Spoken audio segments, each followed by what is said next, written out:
Assalamualaikum warahmatullahi wabarakatuh. A'udzu billahi minasy syaithanir rajim. Bismillahirrahmanirrahim. Alhamdulillahi rabbil alamin.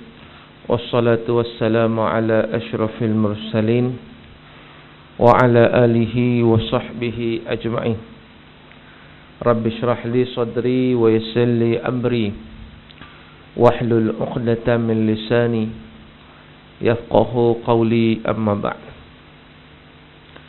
Tuan-tuan muslimin dan muslimat yang dirahmati Allah Ta'ala sekalian, alhamdulillah, sama-sama kita panjatkan kesyukuran kita kepada Allah Subhanahu wa Ta'ala kerana di kesempatan pada tengah hari ini kita dapat bersama-sama berada dalam majlis ilmu. Moga-moga insya-Allah majlis ilmu kita diberkati dan dirahmati oleh Allah Subhanahu wa Ta'ala.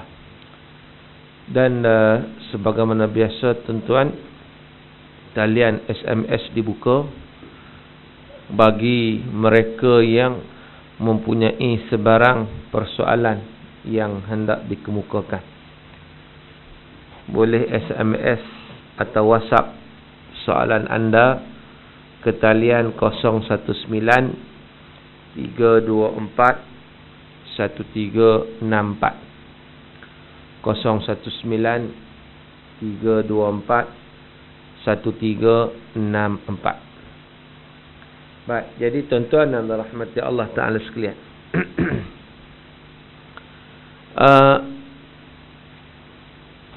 ada buku. Kita nak sambung perbincangan kita yang sebelum ini, yang mana kita berhenti sebelum daripada Ramadan. Dan sekarang ni, hari ni kita masuk ke bulan Syawal, iaitu hari ni berapa Syawal berapa Syawal? Hari ni Syawal jadi kelang kabut dah. Ramadan lu ingat satu-satu. Hari ni 18 Syawal 1435 Hijrah. Dia bulan Syawal. Budak yang ingat bulan Ramadan ni ingat sehari ingat bulan Ramadan. Begitu juga waktu dalam bulan Ramadan. Memang on time. Bukan setakat waktu di KL Selangor, di Sarawak pun dia tahu. Terutama waktu maghrib. Itu bulan Ramadan, hari lepas bulan Syawal kelang kabut dah. Baik, hari ni 18 Syawal. Maknanya kita ada 12 hari lagi. Bulan Syawal hanya tinggal 12 hari lagi. Jadi mudah-mudahan Syawal inilah nak melihat bagaimana sama ada kita ini boleh beristiqamah ataupun tidak daripada amalan-amalan yang kita lakukan bulan Ramadan yang lepas. So Syawal ini nak tengok. Kalau kita berjaya Syawal, insya-Allah kekuatan itu kita akan terus lagi pada bulan-bulan yang lain. Sebab itu Nabi SAW menyatakan kepada kita tentang bagaimana apabila selesai saja berpuasa Ramadan, Nabi suruh puasa pula 6 hari dalam bulan Syawal. Tujuan dia tak lain dan tak bukan, di samping pahala yang dijanjikan oleh Allah Subhanahu wa Ta'ala, tetapi sebenarnya satu perkara yang sangat-sangat penting ialah nilai istiqamah yang wujud dalam pelaksanaan ibadah tersebut kepada Allah Azza wa Jalla. Sebab Nabi nak supaya kita ni ada momentum ataupun penerusan istiqamah itu. Habis Ramadan jangan tinggal terus. Teruskan, walaupun hari ni open house merata-rata tempat. Open house, open office, open department, open masjid, open surau, semua ada. Tak ada siang malam. Memang ada siang malam. Tak apa. Kita ambil juga nilai istiqamah itu untuk kita teruskan di dalam kehidupan kita, insya-Allah. Dan begitu juga majlis ilmu kita. Kita terus meneruskan majlis ilmu kita, insya-Allah macam biasa. Cuma sudah parti-parti kadang Ramadan ramai lagi lah, kan? Sebab Ramadan tak keluar tengah hari tak makan. Mulai Syawal ni keluar makan. Baik, ada soalan yang dikemukakan oleh kerana duk cari muka surat tak jumpa gitu. Korang kalau cari tak jumpa lagi, saya nak jawab soalan dulu lah. Ada soalan lah yang dihantar belah saya ni. Salam Ustaz. Mai buku tahu ah. Nabak saya korban tak edit. Itulah. Salam Ustaz, soalan ni masalah haid. Masalah haid. Datang haid dalam bulan puasa. Lepas 3 hari darah dah kering. 3 hari. Esoknya saya berpuasa. Ni soalan daripada orang perempuan ni. Dia orang lelaki haid tak? Tak ada kan? Ataupun tanya wakil bagi isteri dia. Tapi saya perempuan hantar ni. Lepas 3 hari darah dah kering. Esoknya saya berpuasa. Saya tu perempuan lah. Esoknya saya berpuasa hingga berbuka sehari. Lepas isyak saya dapati ada lagi kesan darah. Haid kering selepas 3 hari seterusnya. Adakah puasa yang sehari itu sah? Jawapannya tidak sah. Dia kena qada. Sebab apa? Sebab dia masih lagi berada dalam tempoh haid. Haid tu berhenti saat dia bukan berhenti, ada lagi, cuma dia tak keluar je. Dia tu tersimpan kat dalam tu. Tapi dia tak keluar, tapi dia masih ada. Sebab itu waktu itu masih lagi dekat haid. Kita beranggapan habis dah kita puasa lah, betul lah. Kita puasa tu tindakan yang betul lah. Tetapi maknanya bila kita dapati dia datang semula, maknanya hari yang kita puasa tu sebenarnya memang kita masih, bagi wanita tu dia masih ada lagi haidnya tersebut. Maka tak apa. Nanti dia qada balik hari yang dia puasa tadi dalam keadaan haid. Baik. Soalan, saya dijemput menghadiri majlis tunang kahwin kawan. Tunang ke kahwin? Tunang atau kahwin? Kawan non-Muslim di sebuah gereja atau kuil? Mana satu ni? Soalan tak jelas. Abanglah bagi jelas sikit. Pertama, tunang ke kahwin? Yang kedua, gereja ke kuil? Serentak atau sama je kedudukan dia. Abang satu pun cukup dah. Gereja, kuil sama, dia punya martabat dia. Al-kufru millatun wahidah. Kekufuran tu dia kira satu agama. Nak detail lah. Ya. Kalau kuil nak detail, tambah lagi kuil Hindu, kuil Buddha, tambah lagi, banyak lagi. Okey. Jadi apa hukum bila mana kita dijemput untuk menghadiri majlis kahwin, majlis tunang, majlis apalah, dan majlis itu dibuat di kuil ataupun gereja? Jawapannya adalah harus untuk kita menghadirinya. Sebab kita hadir itu bukan untuk sembah dia. Kita hadir itu bukan untuk buat upacara-upacara ibadat di kuil tersebut. Kita hadir kena kawan tu buat member kita, teman office, kita pergi je lah. Kan? Tak ada masalah, boleh. Itu satu toleransi yang ada di dalam ajaran Islam. Dia tak menafikan hak tersebut untuk kita pergi, tak apa. Sebab kita pergi itu bukan atas nilai ibadat kepada kuil tadi, tak kena-mengena. Macam kita lawat orang mati, orang bukan Islam mati. Kawan kita, dia bukan Islam, boleh kita ziarah, dalam masalah. Cuma yang kita tak boleh buat upacara agama, tak boleh. Orang pakai colok, kita boleh colok, dia pergi hanggut 2-3 kali, tak boleh lah. Sebab itu upacara agama. Kita pergi itu atas dasar dia sahabat kita, atas dasar dia jiran kita, sebagai penghormatan di atas sesama manusia.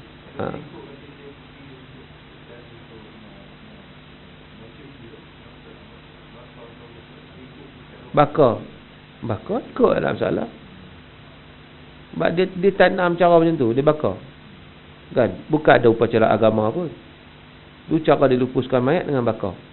Kita cara dengan tanam. Kan? Jadi kita pergi itu bukan di atas dasar yang tak boleh kita itu melakukan upacara-upacara keagamaan. Itu tak boleh. Bila mana kita melakukan upacara keagamaan, kita telah melakukan perkara yang syirik. Sudah menangis? Tolong menangis tak boleh? Tak boleh. Sebab menangis itu satu benda jahiliah yang meratap tu kan. Hak dia pakai topi tajam atas tu kan, warna hitam tu kan. Dia meratap. Dia lebahkan, dia meratak lebih deras lagi daripada keluarga semati sebab dapat upah sejam RM50. Maka itu haram. Sebab perbuatan meratap itu sudah haram dah. Apatah lagi dalam upacara yang seumpama itu. Okey. Jika di kutub di mana ada ketika siangnya sangat singkat, kurang 2-3 jam, bagaimana menentukan waktu solat fardu mereka? Bila nak pergi ni? Tak mahu kita tanya lu bila nak pergi. Kan? Dia gini.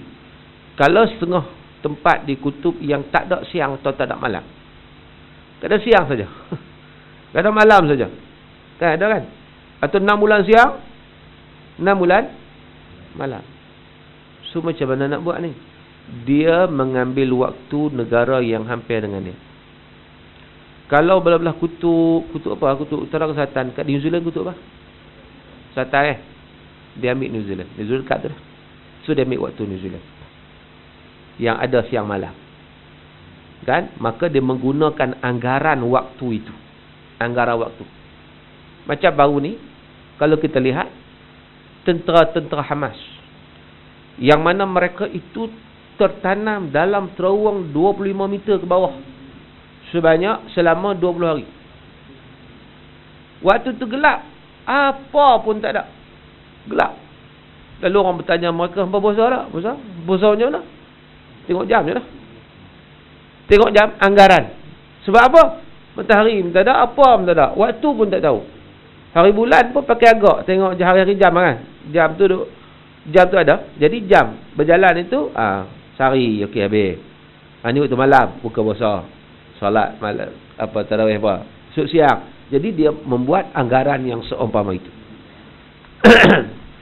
Dan bagi negara yang seumpama itu, dia tak ada siang atau tak ada malam, maka dia guna anggaran itu adalah mengikut negara yang hampir. Macam kita sebut tadi, kalau selatan dia pakai New Zealand lah yang paling hampir dengan mereka. Ustaz, mohon Ustaz jelaskan tentang haiwan korban mengikut keutamaan. Benarkah seekor kambing lebih utama dari sebahagian lembu? Adakah juga kambing jantan lebih utama berbanding betina? Haiwan korban ni tajuk kita pada hari inilah. Tentang korban. Jadi kita akan jumpa nanti perbincangan kita dalam bab korban ini. Keutamaan korban yang pertama sekali yang besar, seekor unta. Itu yang pertama. Jadi tahun ni kalaulah kita ada semangat nak buat yang terbaik, kita beli seekor unta. Yang kedua seekor lembu. Yang ketiga barulah pergi kepada seekor kambing. Kambing. Dan juga yang seangkatan dengan dia lah. Lepas pada kambing ada lagi tak? Ayam. Ayam. Ayam tak panggil korban. Ayam tak ada. Walaupun ada setengah-setengah tempat dia buat korban dengan ayam, tapi dia tidak sah. Dia kira sembelih biasa, bukan sembelih korban. Macam Nabi SAW sebut, sembelih ni lepas semayang, tiba-tiba dia pun sembelih sebelum semayang. Kan semayang raya kan? Sembelih sebelum semayang, Nabi kata, walau sembelih kambing sekalipun, dia jadi daging biasa. Dia boleh bagi makan anak keluarga dia, tapi tak jadi daging korban. Begitu juga bagi mereka yang sembelih ayam. Maka boleh jadi daging biasa, tetapi dia tak jadi daging korban. Kawan saya di Tawau, dia beritahu di Tawau banyak musim korban dia pakai sembelih ayam buat korban. Kan? Dekat-dekat korban nanti ramai di pasar di Tawau tu, ramai yang jual ayam. Ada orang Tawau sini? Tak ada? Nak mengesahkan. Saya pergi Tawau baru ni, dia sahabat kita. Satu tempat pula saya pergi pula, belah mana? Kalabakan ke belah mana tu?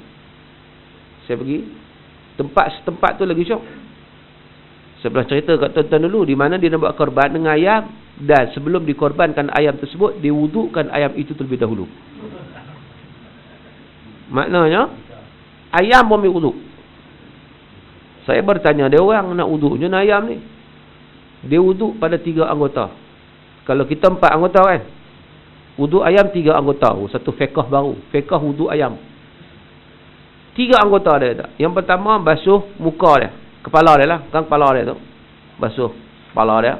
Yang kedua basuh kepak dia. Yang ketiga basuh kaki dia. Apa rasional dia? Kita manusia berwuduk, ni ayam korban. ayat nak disembahkan kerana ibadat, maka ibadat ni mesti suci, bersih. Maka ayam ni juga perlu dibersihkan dengan berwuduk. Itu rasional dia. Sebab tu kita kata bahawa agama dia tak boleh tafsir dengan rasional, tak rasional, tak boleh. Macam sahabat saya pergi dijemput, ditawar juga cerita ni. Sahabat saya dijemput untuk akikah, makan kenduri akikah.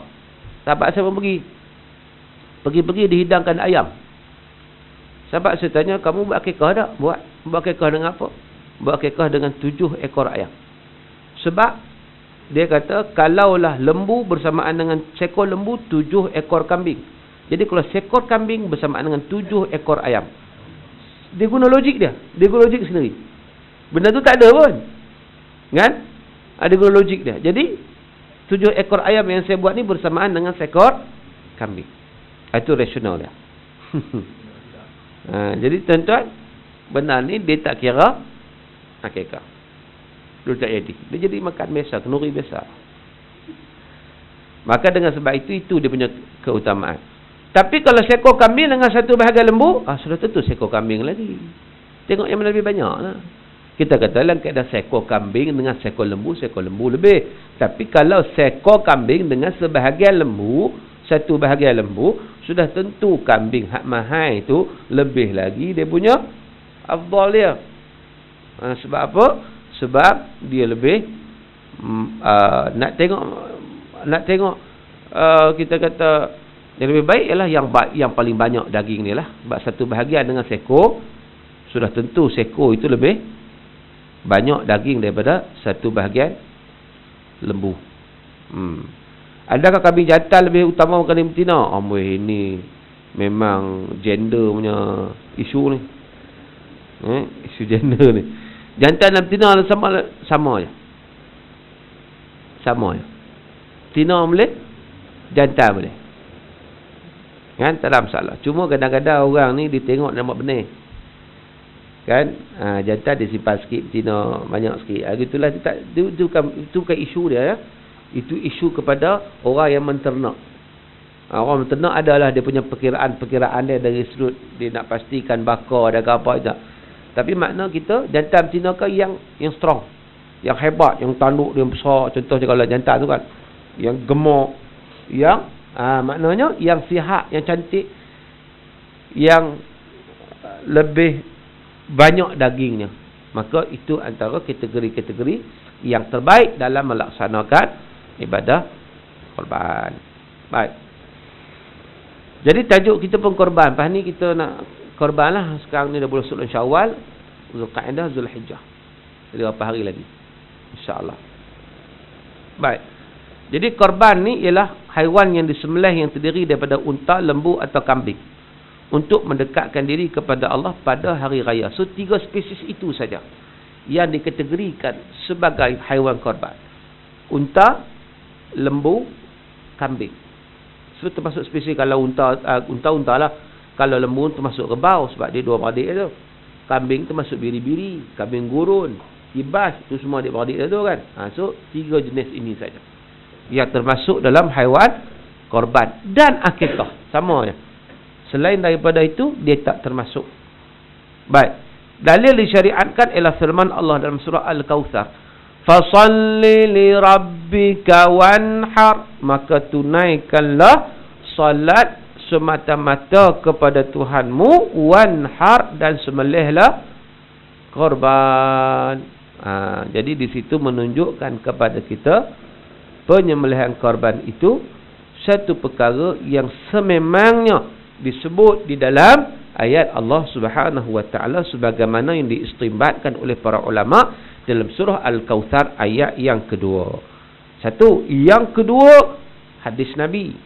Sebab hukum syarak ni mula-mula kita tengok Quran, lepas tu tengok hadis. Tengok 2 sumber utama. Ni Quran pun ada, hadis pun ada. Hadisnya Nabi kata, ataupun Nabi, amalan Nabi. Hadis ni sama ada hadis perkataan atau hadis perbuatan. Nabi buat pun masuk hadis. Sunnah. Nabi telah berkorban dengan menyembelih 2 ekor kibas yang berwarna putih dan bertanduk. Jantan lah. Ni mana besar elok kan. Itu yang terbaik sebab yang lagi besar lagi bagus. Tanduk pula putih pula, mana yang paling bagus. Baginda sendiri yang menyembelih kedua-duanya dan baginda telah menyebut nama Allah bertakbir sambil meletakkan kakinya di atas tengkok kibas tersebut. Nabi letak kaki kat situ, pegang, Nabi seorang je sembelih. Allahu Akbar, Allahu Akbar, Allahu Akbar. Sembelih atas nama Allah Subhanahu Wa Taala. Baik, tentu sembelih ni mudah ya sebenarnya. Dia nampak takut ya, mudah ya. Asalkan pisau tajam. Dia nak lepas kena kulit ni je. Kena ke dalam ni dah lembut dah. Dalam lepas dah kulit tu lembut. Dia nampak keras ni kulit ni. Tapi kalau pisau tajam, tak sikit pun jalan lah. Kan? Pastikan tepi ni dan tepi ni. Kalau lembu sembelih kan, tepi ni urat ni. Urat, dua urat yang kena putus, urat halqum dengan urat makan. Urat mari dan juga urat halqum. Kita bagi mereh, urat mereh. Mari asalnya dalam bahasa Arab mari, tapi orang Melayu nak sebut mari payah. Mari, mereh. Nah, mereh. Itu. Tapi istilah asal dia mari dalam bahasa Arab. Jadi dua urat itu diputuskan. nampak kalau potong nampak. Maka dengan sebab itu sembelih ni bukan satu benda yang susah. Senang. Cuma pisau, syarat pisau tajam. Dan kita juga bersifat ihsan terhadap haiwan tersebut. Kalau pisau tak tajam, kesian kat dia. Kesian. Baik, orang kita kadang kalau ditarik-tarik tiba-tiba tak makan. Dia ambil pisau lain. Dia kata tak sah lah. Hukum sah tuan. Cuma tak cantik lah, kesian kat haiwan tu. Yang tak sah ni bagaimana? Kena faham tak sah tu. Hak tak sah ni kita potong-potong tiba-tiba memang tak putih lagi. Kita ambil, pisau tak makan. Kawan duk kelepak-kelepak, ambil pisau lain. Masa kita nak buh kali kedua tu, dia berada pada nyawa orang kata, dan nak habis. Bila kita tak, dia mati. Mati tu bukan kerana hak kita potong tu, hak tak sah tadi, hak mula tadi. Hak tu yang tak sah. Tapi kebanyakannya biasa tak berlaku macam tu. Kan? Kalau jenis potong, dah tak makan lah kan. Luka dah sikit, dia tak makan. Dia tak mati lagi. So kalau nak tembus tu, sebab kulit dia tebal kan. Tebal kulit dia. Tapi kalau macam tumpui, memanglah dia tak pergi sikit luka tak mati dekat tu. Kita ambil pisau lain pun, kita tarik balik, maka okey lah, boleh lah. Tapi kadang-kadang orang kita ada teliti sangat. Pisau pun jangan angkat, dia kata. Kalau angkat tu kira habis lah. Tak boleh angkat tu kan. Dengar? Tak pun, okey je. Kan? Itu orang tua-tua di kampung dia pegang suruh benda tu. Dia macam ambil uduk lah, jangan angkat. Ambil tu kena boleh. Tak masalah. Kalau kita tengok orang Bangladesh sembelih lagi terkejut kita. Kan? Kita tak makan dengan sembelih. Tapi kena ikut syarak. Sebab syarak ni sembelih ni sebenarnya apa dia? Putih dua kat tu. Depa sembelih sungguh sampai nak putus kepala. Ni sampai nak ke belakang ni. Saya kan baru ni tahun lepas saya pergi buat korban di Bangladesh kan. Sempat raya haji 2 kali. Sini sekali, sana sekali. Sebab depa lewat sehari kan. Mayang depa mulai ikut mazhab sana kan. Mazhab Hanafi, dia banyak mazhab Hanafi. Sembelih dah sembelih sungguh. Mana bersungguh sembelih tu. Kira puas hati ya. Tapi nak sampai nak putus kepala. Tapi sah. Besok syarak sah. Cuma kita kalau tempat kita lagu tu kena dah. Kan? Maknanya sebab kita tertib. Tapi kita pun tertib satu hal. Banyak benda ke tak tertib. Campur aduk. Hak tertib lah. Hak tak tertib. Contohnya sembelih di depan haiwan lain. Itu biasa tempat kita. Sedangkan hukum syarak tak boleh. Banyak-banyak kan? Kita pakai tarik. Member dia duk tengok. Lipak tengok. Kita selambar rap tarik. Dia ambil pula sekor pula. Tak boleh tu. Dia kira tak sampai tidak bersifat ihsan terhadap haiwan. Sebab walaupun dia tak boleh berfikir, dia ada naluri tak? Dia ada naluri. Sebab tu kalau tuan perasan, siapa pernah belah ayam daging? Memang tak nak belah ayam lah. Saya kecil-kecil dulu, ayah saya belah ayam. Di kampung dulu lah. Pernah sekali dia belah ayam daging. Saya perhati perangai ayam daging ni. Yang daging ni kalau ambil sembelih, kalau kena sembelih depan member dia, hilang member tu. Dia akan lari, dia akan menyorok. Dia tak lari mana yang daging ni? Dia tak pergi mana? Sebab dia nama pun yang daging kan. Dia tak pergi mana? Paling ligan senang nak tangkap yang daging lah. Kita pergi cukup lagu tu dia tak boleh mencekak je kampung. Yang kampung jenuh. Memang kampung sungguh lah.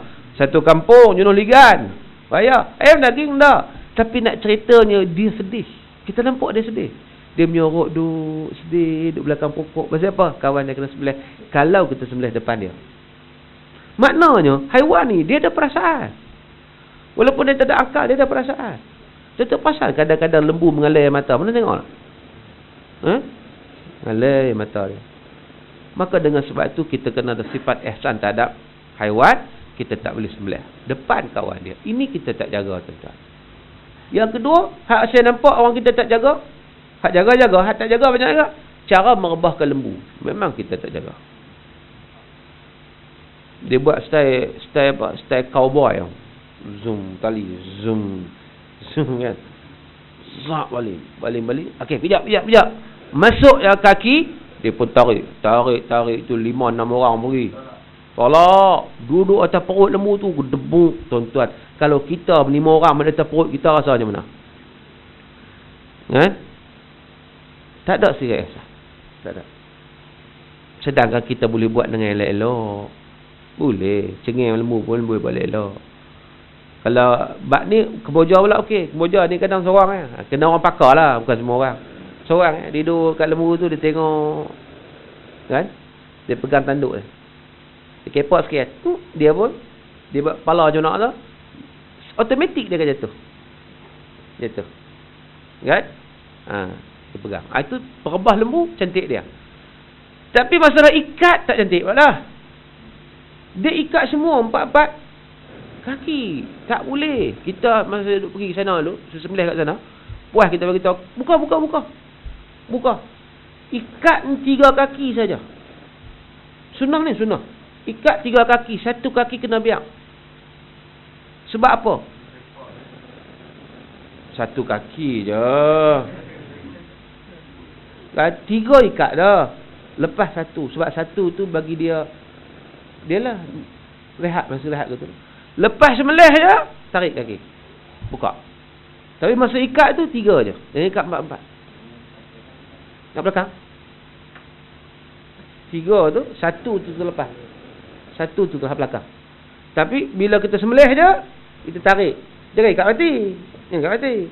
Tarik biar dia lepas kan. Itu ihsan terhadap haiwan. Oh, macam-macam tuan. Kadang-kadang benda tu pun tak lepas. Benda-benda macam tu. Benda yang bersifatkan sifat rahmat. Sifat-sifat yang memang Islam ajar kepada kita. Sebab tu kita kadang-kadang tertib kita ni lebih kepada adat ataupun adab masyarakat. Dia bukan tertib tu mengikut syarak satu-satu. Macam masyarakat kita lah, bila tengok orang perempuan pakai baju kurung, dia kata apa? Bagusnya kan. Bagus dia. Anak dia semua pakai baju kurung. Tak ada jenisnya skirt-skirt, tak ada. Anak dia semua baju kurung, elok ya kan. Bagus. Tapi tak tutup aurat pun. Tak tutup aurat, tudung tak pakai baju kurung saja, tapi sopan. Kan orang puji dia. Dari sudut adat betul lah, tapi dari sudut syarak tak lepas juga. Dari sudut syarak hang pakailah baju kurung apa sekalipun, kalau tidak tutup aurat tak jadi. Pakai tudung pun kalau tidak tutup aurat tak jadi. Tudung singkat tak jadi lah. Ya? Sampai menampakkan dada. Tambah zaman sekarang lagi lah dahsyat orang pakai tudung. Sekarang ni pakai baju apa? Apa dia panggil kain apa tu? Lekra, bukan velcro. Lekra ke? Dia melekat kan? Kadang-kadang bila pakai tu dia nampak ikut bentuk tubuh tu. Punggung pun nampak tu. Dia melekat begitu. Bila mana dia melekat, dia tak boleh. Sebab dia masih lagi menampakkan bentuk tubuh. Pakaian-pakaian yang melekat. Tak kira lah nama apa sekalipun. Jadi maknanya situ tak selesai lagi. So makna kita kena buat sesuatu itu berdasarkan kepada hukum syarak, bukan berdasarkan adat ataupun adab-adab sahaja yang terdapat dalam masyarakat kita. Baik, hikmah disyariatkan. Korban ni tak perlu kita bincang hikmah lah, sebab hikmah ni banyak lah. Hikmah ni tuan-tuan, daripada sejarah Nabi Ibrahim AS lagi, semangat pengorbanan lagi, berkongsi dengan fakir miskin lagi, dan semuanya itu adalah sesuatu yang melibatkan hikmah yang sangat-sangat besar. Baik, so saya tak nak bincang bab hikmah ni. Hukum korban, sunat muakkad dan boleh jadi wajib. Korban sunat muakkad. Tuan-tuan tahun ni pastikan semua korban, dan tuan-tuan korban, teruskan lagi. Kan? Korban dia sekurang-kurangnya, hukum dia sekurang-kurangnya sunat muakkad. Sunat muakkad ni makna sunat yang dituntut. Dan dia boleh jadi wajib dengan dua sebab. Iaitu yang pertamanya, apabila seseorang mengisyaratkan kepada binatang miliknya yang sesuai untuk korban, dia kata, ini korbanku. Dia kata, ini adalah korbanku tahun ini, contohnya. Maka apabila dia menunjukkan kepada haiwan milik dia, katakan dia pelihara kambing, kambing bau banyak, dia pun sekali pergi, dia bagi orang jaga kan, dia upah lah orang jaga kan, dia pemilik lah. Saya sekali pergilah tengok, seminggu sekali, 2 minggu sekali pergi tengok, tengok bagai-bagainya kambing besar-besar ni kambing ni korban aku tahun ni. Bila dia sebut begitu, automatik jadi wajib, ditunjukkan kepada kambing milik dia, maka jadi wajib. Tapi dengan syarat kambing tu milik dia, bukan milik orang. Dia buat lawatan pergi ke kandang kambing, comelnya kambing tu, tu korban aku. Korban apa, bukan milik kamu, kamu kena beli dulu. Tapi bila mana itu milik kita, kita tunjuk, automatik jadi wajib. Itu yang pertama. Yang kedua, apabila dia mewajibkan pada diri dia. Wajib macam mana? Nazar. Bila kata nazar, dia mewajib diri dia. Asalnya sunat, bila dia nazar jadi wajib. Jadi nazar untuk berkorban. Kalaulah anak aku berjaya, biasanya orang dengan anak je lah, ataupun sakit, kalaulah aku sembuh daripada sakit sekian-sekian kan, maka dia kata aku akan korban 15 ekor unta tahun ni. 15 ekor unta tu. Jadi wajib, sebab dia bernazar bila mana dia sembuh, dia wajib untuk korban 15 ekor unta sebagaimana yang dia syaratkan tersebut. Baik, tuan-tuan dan rahmatullah, itu hukum korban. So, hukum korban sunat muakkad, boleh jadi wajib kerana dua perkara tadi. Apa beza kalau sunat dengan wajib ni? Beza dia. Beza dia sehukum yang pertama, yang kedua daging korban. Daging korban beza. Kalau sunat kita boleh makan, kita dan family kita boleh ambil makan. Tapi kalau wajib kita tak boleh. Kita kena sedekah semua, kita kena bagi semua, kita tak boleh ambil walaupun sedikit. Tapi kalau daging sunat, korban sunat, kita boleh manfaatkan untuk kita. Ambil lah 1/3 nak makan ke, nak buat masak ke apa kan. Tapi kalau yang wajib, kita kena bagi semua. Itu beza dia. Selain daripada hukum, beza dari sudut pembahagian daging. Siapakah yang dituntut supaya berkorban? Sesungguhnya korban disunatkan kepada siapa yang memenuhi syarat tertentu. Apa syaratnya? Yang pertama, Islam. Orang bukan Islam tak masuk dalam kategori korban. Macam mana kalaulah ahli parlimen, wakil rakyat bagi lembu kat kita? Kalau dia bagi lembu untuk dikorbankan, tak boleh. Korban atas dia tak boleh, sebab dia bukan Islam. Ahli parlimen kawasan kita, dia bukan Islam. Dia bagi 10 ekor lembu. Maka kalau dia bagi 10 ekor lembu atas dia, maka tidak boleh. Tapi bila dia bagi 10 ekor lembu kepada kita, jadi hak milik kita 10 ekor lembu tu. Bila jadi hak milik kita, waktu itu kita berkorban atas yang sudah menjadi hak milik kita. Boleh. Jadi itu keadaannya. Jadi Islam, bab ni adalah kategori ibadat. Yang kedua, baligh dan berakal. Orang yang belum baligh dan tidak berakal, gugur taklif tersebut daripadanya. Budak-budak tuan-tuan, dia tak termasuk dalam kaedah mereka yang berkewajipan untuk melaksanakan korban. Sebab mereka belum baligh lagi. Maka mereka gugur kewajipan untuk melaksanakan korban. Begitu juga yang tidak berakal, orang gila. Dan seterusnya berkemampuan. Apa maksud berkemampuan? Dengan memiliki harta yang lebih untuk korban, iaitu melebihi daripada nafkah untuk dirinya dan mereka yang di bawah tanggungannya, sama ada makanan, pakaian dan tempat tinggal pada hari raya dan hari tasyrik. Tuan-tuan, benda yang asasi untuk bagi nafkah kepada anak isteri ini adalah 3 benda asasi: makan, pakai, tempat tinggal. Makan, ada makan tak? Sewa rumah okey tak? Kalau orang sewa lah, sewa rumah tu masuk tempat tinggal. Pakaian tak apalah, pakaian ni kita pakai hari-hari. Kita beli setahun sekali ya, kadang setahun 2 kali je. Tak apalah, pakaian tu biasa okey. Ya, masalah 2 benda. Makan ada, biasanya makan ada. Yang kedua, tempat tinggal. Tempat tinggal nak bayar rumah sewa pun tak boleh, tak cukup duit. Maka orang ni masuk kategori tidak berkemampuan. Tak berkemampuan.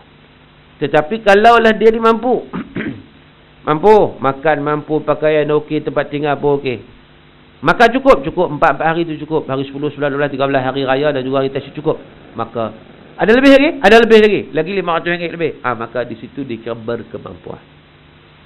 Jadi tuan-tuan yang ada depan saya ni semua berkemampuan, kan? Maka dengan sebab itu kita semua termasuk dalam kategori yang dituntut untuk melaksanakan ibadah korban. Taklah ustaz, tahun lepas buat dah. Tuan-tuan, kemarin makan nasi dah, hari ni makan nasi lagi. Kan? Makan mi. Makanlah juga mi pun. Kalau orang hidang makan ni, mai makan ni, kita buat open house. Ada tak apa? Kenapa tak apa? Kemarin saya makan dah. So ni saya tak makan. Jadi begitu juga korban. Selepas kita buat dah, dia sunatnya dituntut pada setiap tahun. Kepada mereka yang memenuhi syarat tadi, Islam, baligh dan berakal serta berkemampuan. Kena dengan kita 3 syarat ini, maka di situ kita termasuk dalam golongan yang dituntut untuk melaksanakan ibadah korban. Itu nanti insya-Allah kita akan sambung tentang korban pada kuliah yang akan datang, insya-Allah. Ustaz, apa hukum penggal kepala atau potong kepala musuh semasa peperangan?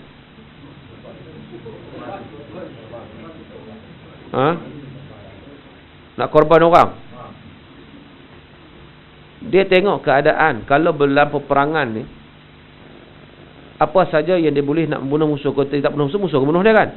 So apa saja cara, nak penggai ke, nak tikam ke, nak apa tu pula. Tapi yang tak bolehnya dah bunuh dah. Dah bunuh saja nak seksa. Islam tak bagi. Kita tengok tak perbuatan ISIL atau ISIS. ISIS kan di Iraq tu kan, negara Islam, Iraq dan Syria tu kan.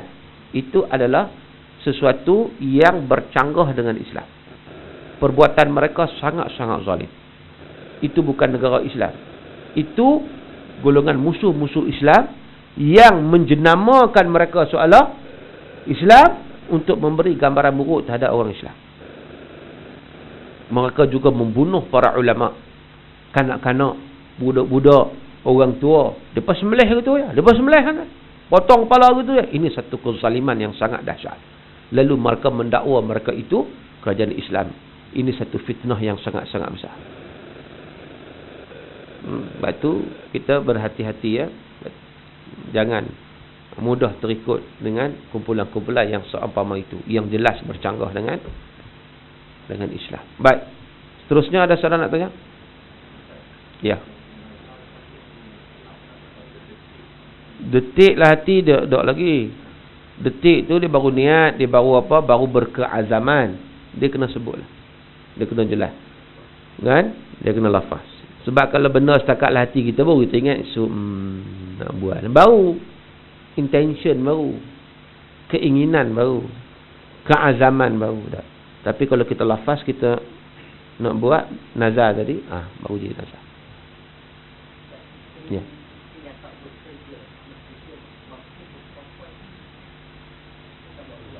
Bawa korban suami.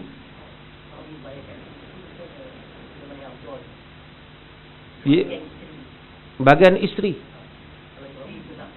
Isteri dia ada duit tak? Dia tak bekerja. Suami kan bagi tiap bulan. Kan? Bagi tiap bulan dia himpun. Jadi dia guna duit dia. Dia ada duit. Dia himpun ada. Maka dia boleh guna untuk korban. Kalau dia tak ada duit, suami nak bagi kat dia. Ambil lah 1,000. Dia ambil 1,000 tu sebagai dia guna untuk korban. Boleh. Boleh.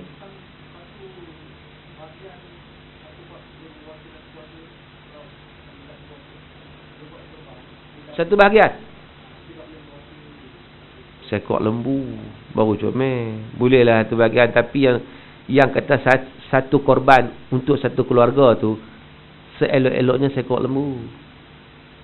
Atau seekor kambing lah. Itu. Tapi kalau setakat satu bahagian ni bolehlah juga. Tapi tak apa nak cukup kalau kita berkemampuan. Ni cerita berkemampuan. Kalau tak kemampuan tak apa. Satu tu cukup sekeluarga. Tapi bila berkemampuan, sekurang-kurangnya seekor. Seekor unta. Tak apalah untuk satu keluarga. Okey lah. Kan? Ya. Kalau ada individu yang letakkan bumbu yang banyak. 10 tapi di bagian-bagian itu dibicarakan pada orang-orang yang contohnya ahli keluarga yang lain ataupun untuk dijadikan bagian-bagian. Tak apa. Dia bukan syarat mesti satu family tu ya, tak? Kan? Baca pahalanya orang yang walaupun dia tak keluar apa-apa dia, tapi adakah dia dapat pahala? Baik, pahala pertama orang yang bagi hadiah, orang bersedekah atau bagi hadiah itu pahala dia bagi hadiah atau pahala dia bersedekah. Orang yang menerima pula dia korban, pahala berkorban. Kan? Itu masing-masing ada pahala masing-masing lah. Mengikut kapasiti masing-masing.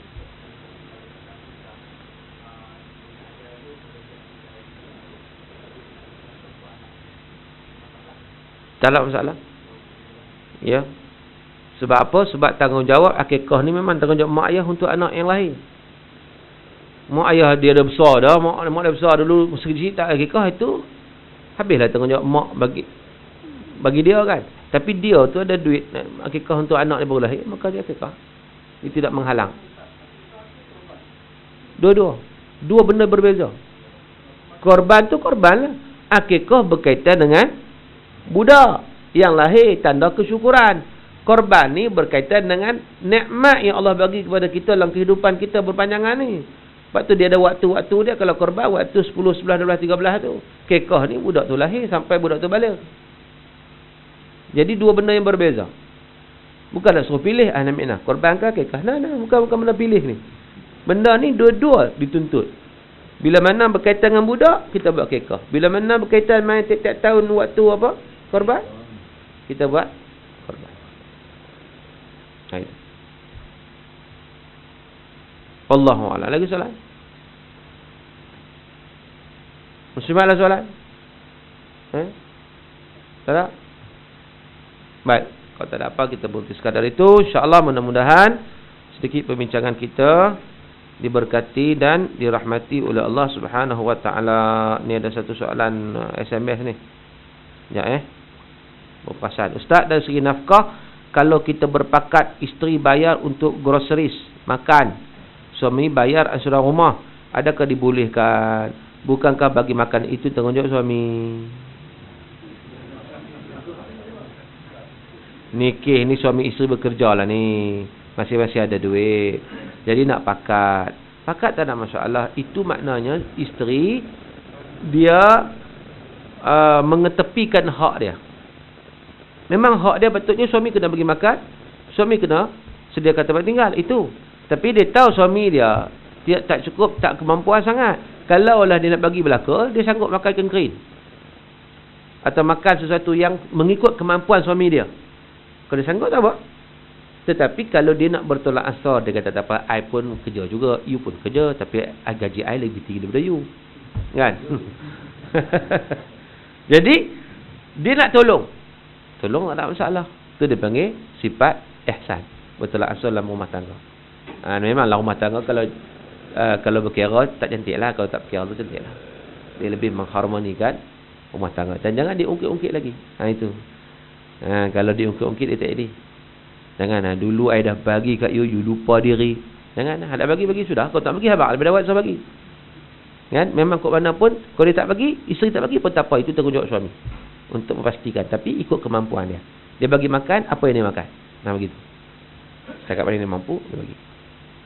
Tapi ada ni mampu belakang ni, semua kira dahsyat-dahsyat belakang ni kan. Jadi tak ada masalah lah. Cuma masalah tadi boleh selesai kerana ia melibatkan apa? Tolak ansur dalam rumah tangga. Wallahu a'lam. Aqulu qawli hadza wa astaghfirullahal azim li wa lakum. Wabillahi taufiq wal hidayah. Assalamualaikum warahmatullahi wabarakatuh wa aqimussalam.